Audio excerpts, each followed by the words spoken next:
CPM এর ২৪তম মহাসম্মেলনকে সামনে রেখে ব্রাঞ্চ স্তর থেকে সম্মেলন হচ্ছে।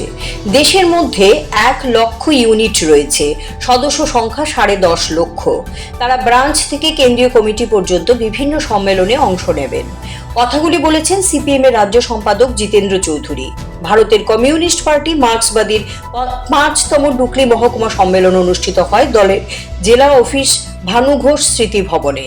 বুধবারের এই সম্মেলনের উদ্বোধনী অনুষ্ঠানে বক্তব্য রাখতে গিয়ে জিতেন্দ্র চৌধুরী এই কথাগুলো বলেন। দলের নীতি, আদর্শ এবং গঠনতন্ত্র নিয়েও আলোচনা করেন তিনি। প্রতি ৩ বছর অন্তর এই ধরনের সম্মেলন হয়। কমিউনিস্ট পার্টি নিজেদের রাজনৈতিক লক্ষ্যে স্থির থেকে বিভিন্ন কর্মসূচি পালন করছে বলে জানান তিনি।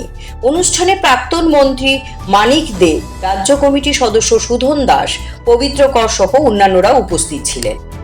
কর্পোরেট শোষণের যে যুগলবন্দী, যা বিগত 10 বছরে, এর আগেও ছিল অবশ্যই, আমাদের দেশে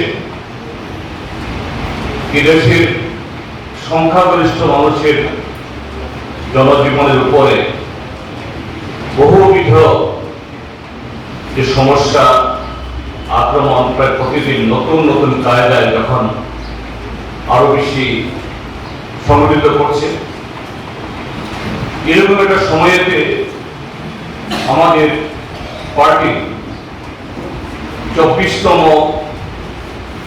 মহাসম্মেলনকে তথা পার্টি কংগ্রেসকে সামনে রেখে সারা দেশে আমাদের এই সম্মেলন প্রক্রিয়া, আমাদের পার্টির গঠনতন্ত্র, এটাকে অনুসরণ করে আমরা সম্মেলন করছি। আপনারা জানেন, সারা দেশে আমাদের পার্টি সদস্য সংখ্যা এই সময়তে প্রায় ১০.৫ লাখ। ব্রাঞ্চ থেকে শুরু করে কেন্দ্রীয় কমিটি অবধি, তার ভেতরে অঞ্চল, কোন কোন রাজ্যে এরিয়া কমিটি, জোনাল কমিটি,